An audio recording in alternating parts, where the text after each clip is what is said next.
Hello, good morning to you all. And as I am always giving the videos of the PGTs and UPSC also, and I am the faculty of emergency medicine and radiology and dermatology also, and I frequently give the video in my YouTube channel. You can subscribe and you can see in Dr. Raja Bandyopadhyay, and you can search. Now today for the PGTs of radiology, I will be giving the videos of the chapter on the production of X-rays, because as a fact that radiophysics is one of the most important chapter in one of the most topic rather in the uh, in the radiology. So, and the questions are very much come in the theory, because last at least 5 to 10 years I have seen the questions coming in the radiophysics first, and then the systemic in the later. So today I will be discussing about the production of X-rays, and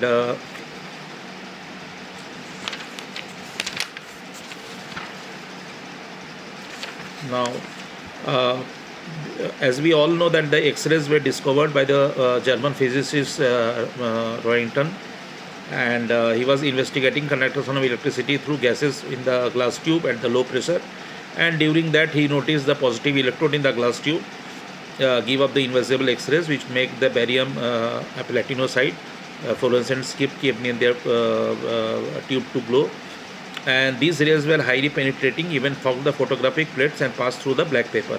So this is actually the history of X-ray, and you should know the properties of X-ray, because this always comes in the PGT as a long answer question.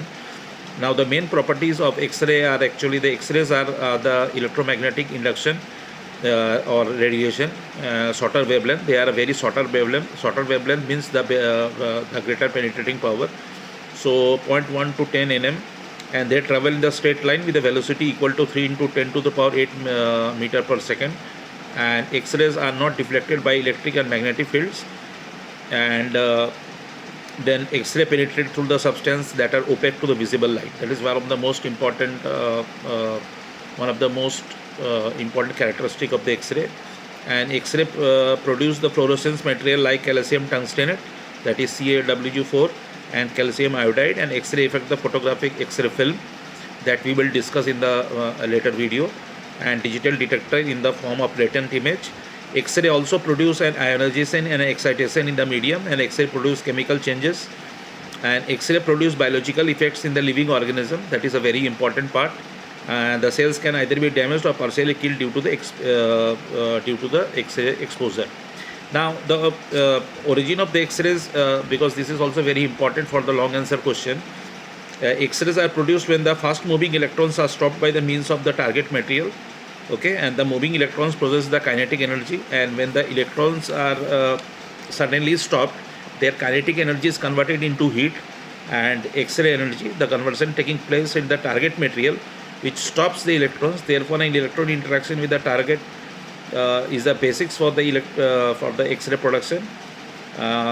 You can basically, if you have the radiological physics in your textbook, you can see the interaction of the electrons with the target atoms, ionization of the target atoms, and the characteristic of X-rays. There you can understand the different shells and how the X-rays are produced. So I am not going in that detail, because I am talking of the long answer question, because these questions are always being asked, and 3-4 years this question are asked. And continuing my lecture, the electron interacts with the target in 4 possible ways. Now the electron which are produced, they interacts with the target in the 4 possible ways. And the first way is ionization of target atom, firstly. Secondly is the production of characteristic X-rays. Third is the interaction with the nuclear field, and fourth is the interaction of the nucleus. Now this is very important part.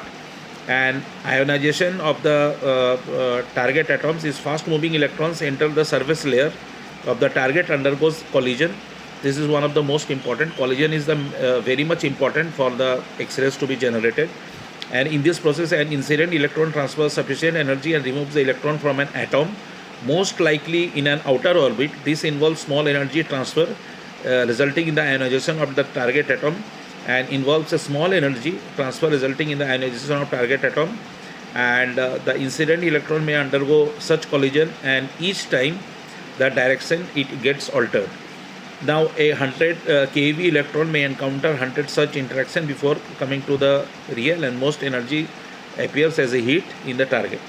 And the removed electron, now the removed electron is known as, always it is known as a secondary electron, and may have sufficient energy and produce further ionization of the target atom. Now they are less in number and produce their own track as delta rays. So this is the main